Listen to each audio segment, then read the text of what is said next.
Supermarket വിലക്കയറ്റം. Labour സർക്കാർ ജനങ്ങളെ വഞ്ചിക്കുന്നുവെന്ന് പ്രതിപക്ഷം. മെൽബൺ. ഓസ്ട്രേലിയയിലെ സൂപ്പർമാർക്കറ്റുകളിൽ വിലക്കയറ്റം നിയന്ത്രിക്കുന്നതിലും സുതാര്യത ഉറപ്പുവരുത്തുന്നതിലും ലേബർ സർക്കാർ പൂർണ്ണ പരാജയമാണെന്ന് നാഷണൽസ് പാർട്ടി നേതാവും ഷാഡോ അഗ്രികൾച്ചർ മിനിസ്റ്ററുമായ ഡേവിഡ് ലിറ്റിൽ പ്രൗഡ് 2026-ലും രാജ്യത്തെ കുടുംബങ്ങൾ ഉയർന്ന വില നൽകി സാധനങ്ങൾ വാങ്ങാൻ നിർബന്ധിതരാകുകയാണെന്ന് അദ്ദേഹം കുറ്റപ്പെടുത്തി.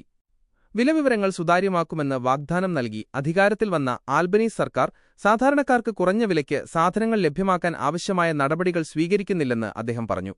പ്രധാന വിമർശനങ്ങൾ. ഇന്ധനവില അറിയാൻ സാധിക്കുന്ന ഡൈനാമിക് പ്രൈസിംഗ് സംവിധാനം പലചരക്ക് സാധനങ്ങൾക്കും ലഭ്യമാക്കണമെന്ന ACCC ശുപാർശ സർക്കാർ നടപ്പിലാക്കിയില്ല. ഇത് ഉപഭോക്താക്കൾക്ക് കുറഞ്ഞ വിലയുള്ള കടകൾ തിരഞ്ഞെടുക്കാൻ തടസ്സമാകുന്നു. ലേബർ സർക്കാർ അധികാരത്തിൽ വന്നതിനുശേഷം ബ്രെഡ്, മുട്ട, എണ്ണ തുടങ്ങിയ നിത്യോപയോഗ സാധനങ്ങളുടെ വിലയിൽ 20% വർധനവുണ്ടായി. എന്നാൽ ജനങ്ങളുടെ വരുമാനം ആനുപാതികമായി വർദ്ധിച്ചിട്ടില്ല. ഉൽപ്പന്നങ്ങളുടെ അളവ് കുറയ്ക്കുകയും വില നിലനിർത്തുകയും ചെയ്യുന്ന രീതിക്കെതിരെ നടപടിയെടുക്കണമെന്ന ശുപാർശയും സർക്കാർ അവഗണിച്ചു. വൻകിട സൂപ്പർമാർക്കറ്റുകളുടെ ചൂഷണം മൂലം കർഷകർ കുറഞ്ഞ ലാഭവിഹിതത്തിൽ കഷ്ടപ്പെടുമ്പോഴും ഉപഭോക്താക്കൾക്ക് അതിന്റെ ഗുണം ലഭിക്കുന്നില്ല.